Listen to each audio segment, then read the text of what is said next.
حجاب مس حجاب مس حجاب كم سغالسنا كم سغالسنا مس حجابنا مس حجابنا مس حجابنا كن مهارنا كن مهارنا فتحي መቼ ነው ግን የአክሱም ሙስሊሞች ስቃይና መከራ የሚያበቃው? እስከ መቼስ ነው ፍትህ ያለ በዚህ ሁኔታ የምንቀጥለው? ካሁን በፊት እንደሚታወቀው ሴት እህቶቻችንን ሂጃብ ለብሳችሁ ትምህርት አትማሩም ተብለው ለአመት ያክል ከትምህርት ገበታቸው ተፈናቅለው ሲሰቃዩ ሲጨቆኑ ኑረዋል። ያን አልበቃ ብሎ ደሞ አሁን ጭራሽ የአዛን ድምጽ መስማት አንፈልግም፣ ውጡ፣ ቀጥሉ፣ ወደምትሄዱበት ሂዱ እየተባሉ ነው። ተወልደው ባደጉበት ሀገራቸው ንብረት ባፈሩበት ሀገራቸው እየተፈናቀሉ እንጨፈጭፋቸዋለን እንገላቸዋለን እየተባሉ እየተዛተባቸው ተጨቁነው በስቃይ ነው ያሉት። እስከ መቼ ነው የአክሱም ሙስሊሞች በዚህ ደረጃ እየተሰቃዩ እየተጨቆኑ የሚኖሩት? ሁሌ ፍትህ ማለት ሰልችቶናል። ለማንስ ነው ፍትህ የምንለው? ሁሌ ፍትህ ብለን እንጮሃለን፣ ምንም መፍትሄ የለም። የሆነ ነገር ይደረጋል፣ ሁሌ ፍትህ። ሰላም አለይኩም ወራህመቱላሂ ወበረካቱ። እንዴት ናችሁ? ሰላም ናችሁ? ለመልካም ሁሉ ሰላም አለው አልহামዱሊላህ። ይህን ቪዲዮ ኮፒ ሊንክ ታብ ሼር አድርጉልኝ በአላህ ማለት ነው። በመጀመሪያ ደረጃ የሙስሊሙ ኡማ ምን ያርጋችሁ? እኔ በጣም ግራ እየገባኝ ነው ወላሂ። የሙስሊሙ ኡማ ምን ያርጋችሁ? ሙስሊሙ ምን ይሁን? ሁለተኛ ደግሞ ሀገራችሁ አይደለም ሂዱ ወደ ሳውዲ አረቢያ የምትሉ ኢትዮጵያ ልክ እንደናንተ መብት እንዳላችሁ የሙስሊሙ ኡማ ደግሞ መብት አለው። ገባችሁ አይደለ? አንዳንዴ ይሆናል አይደለ? የበላይተኝነት ስሜት የሚሰማችሁ ሰዎች ስርዓት አድርጉ። በሁለተኛ ደረጃ ደግሞ እነሱ እኮ የሚቀበሩት ከከተማ ውጭ ነው የሚቀበሩት አይደለ? ከከተማ ውጭ ሄደው ስንትና ስንት መንገድ ጅናይዝ ሄደው ነው የሚቀበሩት። ያንን ሁላ ዝም ተብላችሁ ጠገባችሁ ማለት ነው። ጠገባችሁ። ፍትህ ለአክሱም ሙስሊሞች። ሁለተኛ ደግሞ አመራሮች ደግሞ ለምንድን ነው ባይዘው 27 ዓመት እናንተ በገዛችሁበት ጊዜ ሙስሊም ዋጋ ከፍሏል። እነ አቡበከር እነ በድሩ ሁሴን በውሸት ፍርድ አስገብታችኋቸው ከመብራት ከሌለው ቤት አስገብታችሁ ስንት ቀጥቅጣችኋቸዋል። በበልታችሁ ውሃን ጠልጥላችኋል። አሁን ደግሞ አልበቃችሁ ብሏችሁ ከክልላችሁ ላይ ሙስሊሙን እያሰቃያችሁ ነው። ለምንድን ነው አልገባኝም። እናንተ ምንድን ነው ተልኳችሁ እንዴ? ወደ ሀገራችሁ ሂዱ፣ ወደ ሳውዲ አረቢያ። ኢትዮጵያ ልክ እናንተ እንደተወለዳችሁባት እኛም ተወልደንባታል። አገራችን ናት፣ መብታችን ነው ሂጃብ መልበስ። ገባችሁ? ቂጣቸውን ወጥረው አይደለም እየሄዱ ያለ፣ ወይም ደግሞ እንደናንተ በየቦታው እየተጋደሙ አይደለም። ዲናችንን አክብሩልን፣ ፍትህ ነው ያሉ አይደለ? እናንተ ለምንድን ነው የሙስሊሙን ኡማ ሁል ጊዜ የምታሰቃዩት? አልገባኝም። የሙስሊሙ ኡማ እኮ ፈርቶ አይደለም፣ ፈርቶ ሳይሆን ታግሶ ዝም ሲል እንደ ፍራት እንዳትቆጥሩት። በጣም አበዛችሁት እንዴ! ጂናይዝ የስንትና የስንት ኪሎ ሜትር ሂደው ከ3 ሰዓት ከ2 ሰዓት በላይ ተጉዘው እየሄዱ ስንት ዋጋ እየከፈሉ ለምንድን ነው ህመማቸው የማይገባቸው? በሁለተኛ ደረጃ ደግሞ የሙስሊሙ ኡማ ዝም ማለት የለብህም። አንድ ሙስሊም ሲጎዳ ሁላችንንም ሆ ማለት አለብን። እስካሁን ግን በቲክቶክ እየታዘብኳችሁ ነው። የሰራችሁ ከስንት አንድ ናችሁ። በጣም ትንሽ ሙስሊሞች ናችሁ። ሙስሊሞች ሲጎዱ ሁላችንም ሆይ ማለት አለብን። ገባችሁ እንዴ? የሙስሊም ህመም ሊያማችሁ ግዴታችሁ ነው። አሁን በባለፈው በዛች በሞተችው እንዳለ ሚዲያው ተንትን ብሎ ነበር። አሁን ግን ፍትህ ለአስልም ሙስሊም ለአክሱም የሚል ትንሽ ነው በጣም። ለምንድን ነው ዝም የምትሉት? ለምንድን ነው የሙስሊሙ ህመም የማይገባችሁ?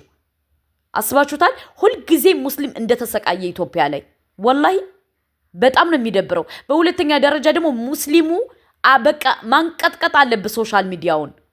ዲን ሲነካ አንድ ሙስሊም ሲነካ ሆ ብለህ መነሳት አለብህ። ዲን ላይ ቀልድ የለም። ላኢላሃ ኢላላህ ሙሐመድ ረሱልላህ እሱም ያገናኘን ከሆነ ፍትህ ለአክሱም ሙስሊሞች ፍትህ እያላችሁ ሁላችሁንም ሶሻል ሚዲያውን አጨናንቁት። ኢትዮ ያላችሁ በኢትዮ፣ ቲክቶክ ያላችሁ በቲክቶክ፣ ፌስቡክ፣ የተለያየ ሶሻል ሚዲያ አጨናንቁት። በጣም አብዝተውታል ባለስልጣኖች ማለት ነው። ሁልጊዜ ጉልበታቸውን ማሳየት የሚፈልጉት ከሙስሊሙ ኡማ ላይ ነው። ከሙስሊሙ ኡማ ላይ በቃ የልብ ይሰማቸዋል እንዴ። ኢትዮጵያ ለእናንተ ሀገራችሁ እንደሆነች ለኛም ሀገራችን ናት። ይህን ወቁ፣ ተቀበሉ። ገባችሁ? ካልተቀበላችሁ የራሳችሁ ጉዳይ እንዴ። አልበዛም እንዴ? ስንት ዓመት ተሰቃዩ፣ ስንት ዓመት እንዲያውም እንደ አክሱም ሙስሊም ትግስተኛ የለም። ወላሂ በጣም ትግስተኛ ናቸው። በጣም በጣም በጣም በጣም በጣም ሲበዛ ስንት ዓመት እየተሰቃዩ ነው አይደለ? አበዛችሁት፣ ነሰራችሁን። አሁንማ እንዴ ስንት ዑለማዎችን እኮ ስንት ኡስታዞችን አሰቃይታችኋል። ምንረሳላችሁ እንዳይመስላችሁ፣ አንረሳም። ሾርት ኒሞሪ አይደለንም። አሁን ደግሞ ከእህትና ከወንድሞቻችን ላይ መቼ ነው እጃችሁን የምታነሱ እንዴ? መቼ ነው እጃችሁን የምታነሱ? ቁጭ ብላችሁ በቃ ስልጣን እንዲው ፈጣሪ ምን አለ ይሄ ቦርጫችሁን አፍርሶ ቢጥልልን። እሱ እኮ አይሳ ነው የሆነ ነገር ማድረግ ከፈለገ ያረጋል። ምን አለ እንዲው ላጥ አርጎ ቢወስዳችሁ ወደ ላይኛው ዓለም። በቃ የሆነ ነገር ሲሆን ማሳየት የምትፈልጉት ከሙስሊሙ ኡማ ነው። ጉልበታቸው ከሙስሊሙ ኡማ ነው። ለምን እንደሆነ እኔ አላቅም፣ አይገባኝም። በቃ የሆነ ነገር ሲፈጠር ከሙስሊሙ ኡማ ጉልበታችሁ ማሳየት ትፈልጋላችሁ እንዴ? አልበዛም? ፍትህ ለአክሱም ሙስሊሞች ፍትህ። እናንተ አላችሁ አይደል እንዴ? በየቦታው ቢራ በየቦታው እንትን እያደረጋችሁ የምትጨማለቁት። ትልቅ ሰው ሆናችሁ ራሱ ትናንሽ ልጆች እየያዛችሁ በገንዘባችሁ እየገዛችሁ የምታድሩ አላችሁ እኮ። ቪዲዮ እኮ አለ ተፖስቶላችኋል ቲክቶክ ላይ። ጉዳችሁን ግቡና እዩት። ግን ጉልበታችሁን ማሳየት የምትፈልጉ ምን ላይ ነው? ሙስሊሙ ኡማ ላይ ነው። እኔ በጣም ነው የምትገርሙኝ ወላሂ። ሁልጊዜ መጨቆን የምትፈልጉት የሙስሊሙን ኡማ ነው። በቃ የሙስሊሙ ኡማ ለምን እንደሆነ አላቅም። ይጥማችኋል፣ ምን ይላችኋል አላቅም። አሁንም ፍትህ ለአክሱም ሙስሊሞች። በዚሁ አጋጣሚ ሙስሊም አንድ ሙስሊም ሲነካ ሌላ ሙስሊም ሊያምህ ይገባል፣ ግድ ነው። ገባችሁ? ይህ ሂጃብ ነው። ሂጃብ በሂጃብ ቀልድ የለም። እኛ ሙስሊሞችን ካልን ድረስ በሂጃብ ቀልድ የለም። ገባችሁ? እየገቡ ጉልበታቸውን የሚያሳዩት ከኛ ላይ ነው እንዴ። በዛ በዛ በዛ በዛ እጅ አላችሁን። ስንት ዓመት እንዴ! እንዴው አበዛችሁት። እናንተ አላችሁ አይደል እንዴ? በየመጠጡ በየምኑ እየሰከራችሁ እየወደቃችሁ ኦሬዲ ለህዝባችሁ ራሱ መርዳት አትችሉም። ገንዘቡን ለመጠጥና ለሴት እየጨፈራችሁበት ስንት መብላ በልቶ ማድር እኮ አሉ። ማህበረሰብ በልቶ ማድር ማህበረሰብ አለ ከክልላችሁ። እናንተ ግን አሁን ብላችሁ ደግሞ መደራደሪያ በሌለው በሂጃብ መጣችሁ። ይውላችሁ ልንገራችሁ፣ ሂጃብ ማለት ቀይ መስመር ነው። ሂጃብ ለሙስሊሙ ቀይ መስመር ነው። በሂጃብ ከመጣ እርኋችን ቢሆን ትሄዳለች እንጂ ሂጃባችን ምንም ቢሆን ምንም ሂጃባችን ነው። እወቁ ይህን። በሁለተኛ ደረጃ ደግሞ ጉልበታችሁን ከሙስሊሙ ኡማ ላይ ማሳየት የለባችሁም። ባይዘዌ ትግራይ ብቻ አይደለም ይህ ነገር፣ ትግራይ ክልል ብቻ አይደለም፣ በየቦታው አለ። ሰው መናገር ስለማይፈልግ ፈርቶ ነው አንገቱን ደፍቶ ተቀምጦ ያለ እንጂ በተለያየ ቦታዎች አሉ። ወደኛም አካባቢ አለ ይህ ነገር። እኛ እናውቃለን። በቀደም የተናገራችሁን የዳባቱን ሰውዬ ሰምታችሁታል፣ ምን እንዳለ ማለት ነው። ገባችሁ? ስለዚህ ይህ የሂጃብ ጉዳይ በየቦታው ነው ያለ። ስለዚህ ፍትህ ለሂጃባችን።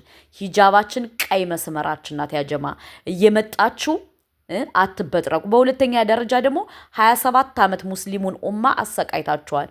አሁን ደግሞ የሚሰቃይበት የለም እንዴ! ስንት ኡስታዞቻችን እኮ እየገባችሁ እያሰራችሁ እኮ ስንት አሰቃይታችሁ እኮ ስንት ከምድር በታች የሆኑ ኡስታዞች አሉ። እናቃለን፣ ብንናገር እናልቃለን። ሂጃብ ማለት ቀይ መስመር ነው። እየመጣችሁ ዝምላችሁ አታራምዱ። ፍትህ ለአክሱም ሙስሊሞች። በዚሁ አጋጣሚ ፍትህ እያላችሁ አጥለቅልቁት ማለት ነው ውዶቼ፣ ማሮቼ፣ ፍቅሮቼ። ለምን ይሄ የሂጃብ ጉዳይ ነው፣ ቀልድ አይደለም፣ የምንቀልድበት አይደለም። በሂጃባችን የትም ቦታ ብንሄድ አንገታችንን እንሰጥለታለን። አለቀ ደቀቀ። ሼር አድርጉት። ፍትህ ለአክሱም ሙስሊሞች። አዎ በጣም በዛ ሰው በቃ ማለት ትምህርት ቤት የተለያየ ቦታ ሲሄዱ ሂጃብ ለብሰው ቢሄዱ ምን ችግር አለው? ቂጣቸውን ገልጠው ከሚሄዱ ሂጃብ ለብሰው ቢሄዱ እኮ እንዲያውም ለእናንተ ለአገሪቱ ሁሉ ክብር ነው። ክብር ከተለያየ ቦታ ሰው መጥቶ ቢያየው ክብር ነው ሂጃብ። እና ተው፣ ዝም ስትባሉ ወጥ አትርገጡ። በጣም ይህን ቪዲዮ ሰብስክራይብ አድርጉልኝ፣ ሼር አድርጉልኝ ለሚመለከተው አካላት። ሰላም አለይኩም ወራህመቱላሂ ወበረካቱ። ግን በዛ ኮሜንት ላይ አስቀምጡልኝ። እወዳችኋለሁ። ፊ አማኒላህ